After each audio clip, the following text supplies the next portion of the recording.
canal Futebolaço, eu sou o Dieguinho. Bom, galera, tá entrando no ar o nosso segundo girão de notícias do dia e o clima deu uma esquentada. Ontem nós tivemos o protesto lá no aeroporto do Galeão da Ira Jovem e hoje, na parte da tarde, por volta da hora do almoço, o Vasco se posicionou e fez uma nota oficial repudiando o fato ocorrido ontem no aeroporto do Galeão. A própria Ira Jovem foi a seu Instagram, publicou um vídeo do momento ali antes deles terem com o Zé Ricardo e também com o Carlos Brasil e mostrou que eles teriam dado apoio ao grupo e feito a cobrança depois e aproveitaram numa espécie de nota oficial, fizeram o seu posicionamento também, alegando que a maneira como está sendo tratado o manifesto deles ontem está ocorrendo de maneira covarde. O assunto virou pauta em vários programas esportivos, inclusive o Seleção Sport TV teve um debate longo hoje a respeito desse tema. Eu vou chamar a vinheta e após a vinheta eu trago para vocês essas e outras informações.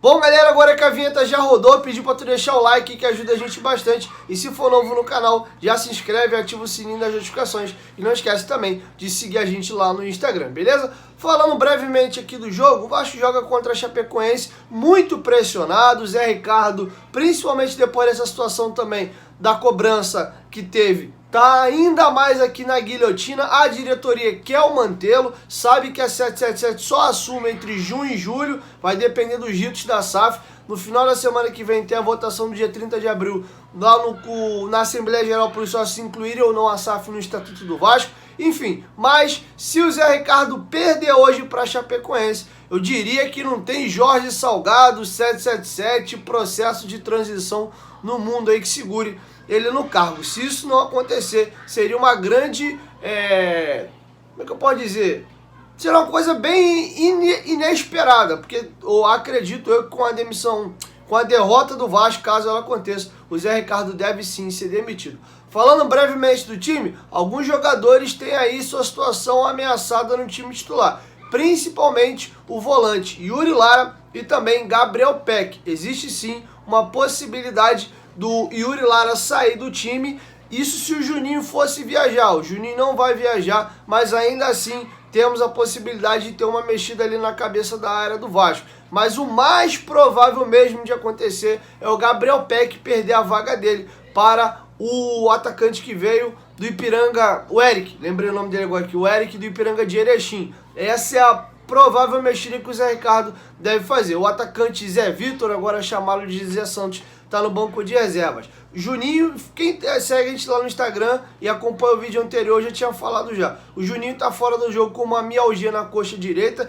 e alguns jogadores aí chamaram a atenção no não relacionamento. Vitinho não foi relacionado, Getúlio também não foi relacionado, assim como o Léo Matos, beleza? Então essa aí é a provável escalação do Vasco, com Thiago Rodrigues, na lateral direita Gabriel Dias, zaga formada por Quinteiro, Anderson Conceição e na esquerda Edmar, e Yuri Lara ao lado do Zé Gabriel, Nenê armando o time.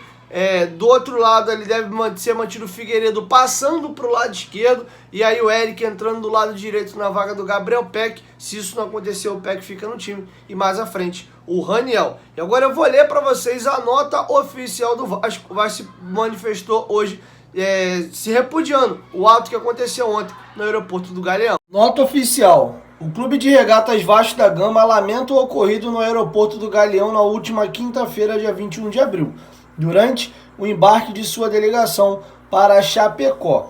Compreende-se o desejo do torcedor em ver uma equipe vencedora e cada vez mais forte, o que sempre foi nossa marca ao longo de nossa bela história. Porém, não iremos compactuar com intimidações e posturas agressivas contra pessoas que estão no exercício de seu ofício. Reiteramos nosso compromisso em seguir ao lado do nosso torcedor, como sempre foi, resgatando a grandeza do Vasco, de maneira ordenada e respeitosa com a instituição e as pessoas. Bom, e agora nós vamos dar o posicionamento da Ira Jovem. Eles publicaram um vídeo em seu Instagram dizendo ali que estavam apoiando inclusive os jogadores e deixaram todo mundo passar para ter um papo depois com o Nenê e também com o Zé Ricardo, e acabaram que eles conversaram também com o Carlos Brasil. Antes de deixar o vídeo que eles publicaram hoje em seu Instagram, eu vou deixar com vocês o que eles disseram embaixo do vídeo, uma espécie de comunicado / posicionamento a respeito de toda essa situação. O que a imprensa não divulga.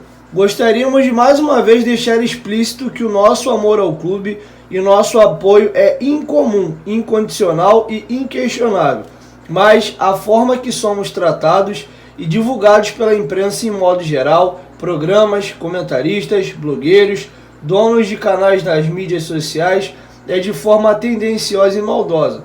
Não pensem que esses citados acima querem o bem do Vasco como você.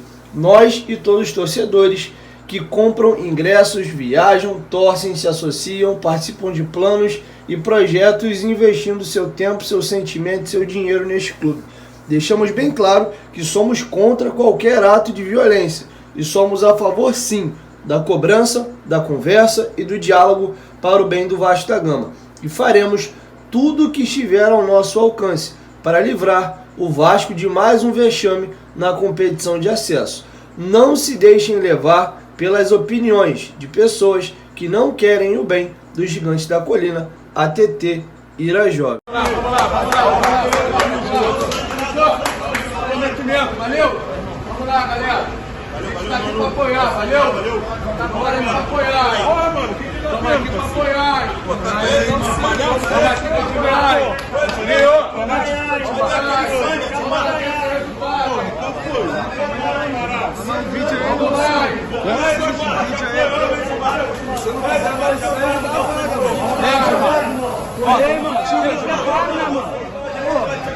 Comprometimento, hein? Vamos honrar a camisa, hein? Essa porra é básica, hein?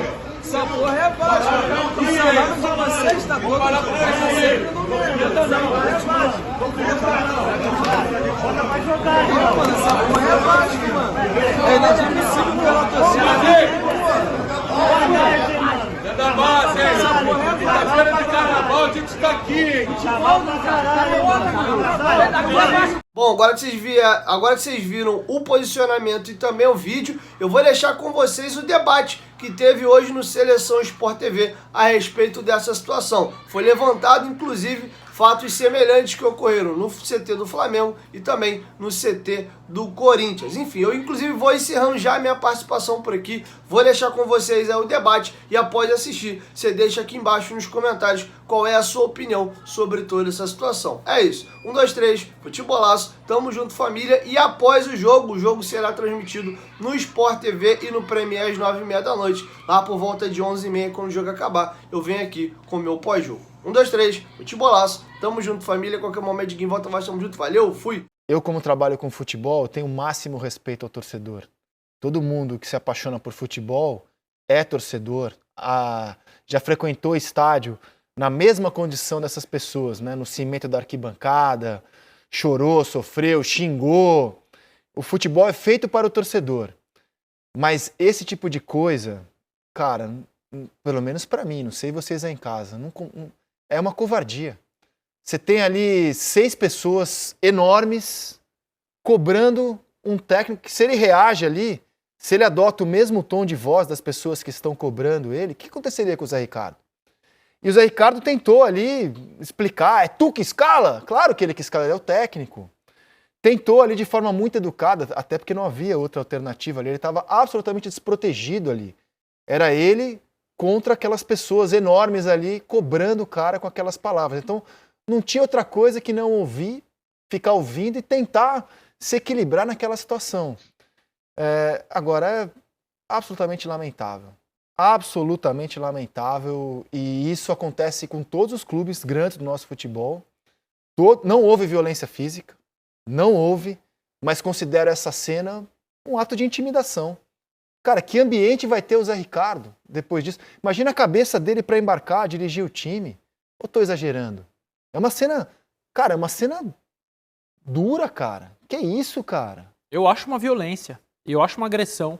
A gente não pode achar que a violência e a agressão é só quando você vai arrancar sangue de alguém, vai bater em alguém, vai entrar em contato físico com alguém. Isso é uma violência psicológica, uma ameaça, qualquer tipo de ameaça ou intimidação, para mim, é uma violência, é uma agressão. Primeiro, qual é a capacidade desses senhores, né, desses diplomatas da educação, avaliar o trabalho, se está faltando postura, se está faltando atitude, se é ele que escala. O que... Nós que trabalhamos com isso temos um limite, um teto de conhecimento do que acontece para avaliar o trabalho de um treinador. Como você avalia um trabalho de treinador? Alguém avalia o teu trabalho, Zé, do Lino, meu, do Henrique, alguém que tem conhecimento da nossa área. Como essas pessoas se julgam capazes de avaliar com tanta facilidade o trabalho de um treinador? Esse é o ponto menos importante de tudo. O mais porque eu até acho que eles têm todo o direito de achar tudo isso, que a postura é ruim, Claro que o que trabalho tem. dele é ruim. O Vasco existe por causa de torcedores do Vasco. Eles têm todo o direito de achar o que eles quiserem. Acho que só não tem direito de essa intimidação da forma como foi. Ali sinceramente, eu acho que não tem esse direito. Óbvio que podem, mas por isso que eu disse, esse é o ponto menos importante. Como o clube permite uma coisa dessa? Já começa daí. Chama a polícia, fala que não desce do ônibus, enquanto essas pessoas não saírem de volta do ônibus. Todos os clubes permitem. A gente normalizou isso como se fosse um gesto habitual e rotineiro do futebol. O time vai perder, vai ter invasão de CT, os caras vão lá conversar, vão cobrar no aeroporto, vão intimidar e ninguém reage. Ninguém reage. Os clubes não reagem, os profissionais não reagem. O Zé Ricardo não precisava ter descido. Ele se sente obrigado a descer, ele se sente obrigado a ir para o confronto, porque nós criamos esse clima que o treinador tem que receber esse tipo de intimidação, ou o jogador, quando é o caso. Ele tinha que ficar sentadinho ali e falar, eu não desço ali para conversar com essa gente, não desço. Não vou a CT, quer abrir o CT? Eu não participo de reunião. Eu fico constrangido quando eu vejo o jogador sendo obrigado a participar de reunião com um torcedor organizado dentro do seu ambiente de trabalho. Tudo isso é violência, tudo isso é agressão. E a gente normalizou e ninguém reage. A CBF não reage, os clubes pouquíssimo fazem. Eu só vi solidariedade de clube recentemente quando o Alvo era jornalista na rede social. Aí um clube se solidarizou com o outro e tal, Verdade. Foi um espetáculo. Agora aí que ninguém se solidariza ao Zé Ricardo. Verdade. Não vejo manifestação de vamos dizer com todas as letras, quando o Santos proibiu a entrada de colegas do portal UOL porque não gostou de uma postagem do jornalista Juca Kfouri, vários clubes apoiaram o Santos nas redes sociais pela atitude e torcedores do Santos, vários também apoiaram o clube. Torcedor apoiar a gente não vê realmente os clubes se unirem com relação a algo que é comum a todos eles. Na semana retrasada, foi os profissionais do Flamengo que passaram por cobranças violentas na chegada ao Ninho do Urubu. Absurdo. O Corinthians teve uma nota oficial da sua organizada dizendo que se não jogasse por amor ia ser por terror, e acredito que não por coincidência, horas depois, vários jogadores sofreram ameaças de morte nas redes sociais. Embora a organizada tenha condenado as ameaças, elas vieram horas depois da nota, joga por amor ou por terror. E esse assim, só as últimas 2-3 semanas, se a gente for fazer uma pesquisa, a gente vai achar material farto desse tipo de coisa. Eu não quero ser mal entendido, eu repito, eu tenho o máximo respeito pelo torcedor. O futebol existe por causa do torcedor. Esse sentimento que os vascaínos têm, o sentimento de ver o Vasco na situação em que está, ele é legítimo. Eu estou apenas vendo a maneira como os profissionais do Vasco são cobrados, do Vasco, do Flamengo, do Corinthians, isso não vai terminar bem. A gente vai ter, em algum momento, uma tragédia acontecendo no futebol brasileiro. Em algum momento vai acontecer algo muito mais grave daquilo que a gente já viu, que já é grave. Você ameaçar jogadora, esposa de jogador. Bomba, atentado terrorista, né? E o time joga 10 minutos depois. E essa é uma cobrança que aconteceu com o Nenê também, porque o Nenê contra o Vila Nova foi substituído, atirou a braçadeira de capitão no campo, e os torcedores cobraram o Nenê também, pela atitude. Essa é uma cena que se repetiria em qualquer clube brasileiro se esse contexto fosse apresentado. O empregador do Vasco, que é o sujeito oculto dessa história aí, é o maior problema disso tudo. Se o Vasco tivesse uma estrutura que conseguisse proteger seus profissionais, evitasse esse tipo de situação, a gente não estava vendo isso. E caras experientes como o Nenê, o Zé Ricardo, não podem se expor a esse tipo de situação também, porque senão eles alimentam. Acho que outra providência que a gente pode tomar, e urgentemente, é esconder o rosto desses caras que falam.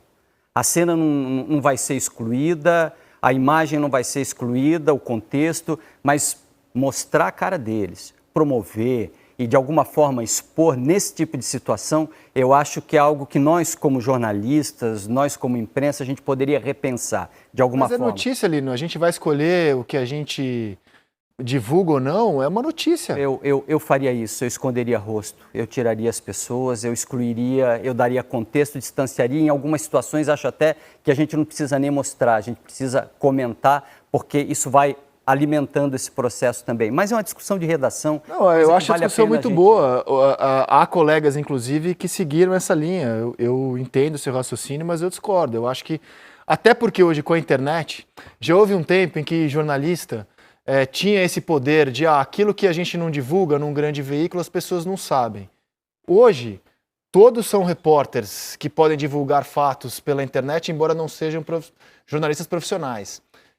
Isso está rolando na internet, provavelmente você que assiste ao Seleção já deve ter visto isso nas redes sociais, em portais, né?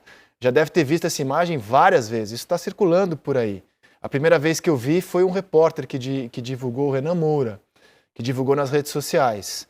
E aí, diante desse fato, eu como jornalista não consigo omitir um negócio que já se tornou público. Não, a gente não omite, a gente hierarquiza. Acho que a hierarquização disso é exagerada. Acho que a gente dá um espaço demasiado para esse tipo. Mas você não acha que serve de um alerta quando você pega uma situação que tem sido tão corriqueira, que está expondo tantos profissionais a risco? Você não acha que é também um alerta por aquilo que a gente está vivendo? Acho que a gente tem que discutir isso, mas acho que às vezes a gente se excede na exposição das figuras. Acho que como estratégia de combate a esse tipo de crime, porque o crime está justamente na exposição. O que ele quer ali é isso. Você está dando palco para o sujeito que está fazendo aquilo. Você está promovendo as ações dele. E acho que a gente, como jornalista, precisa pensar o tamanho, a medida disso, né? Isso em vários setores do jornalismo é possível a gente discutir. Na política, para certos palanques, nem tudo é notícia, nem tudo vai ser exposto da maneira que aquele sujeito quer. Porque a intenção dele é essa. E quebrar esse ciclo também é algo que a gente pode discutir.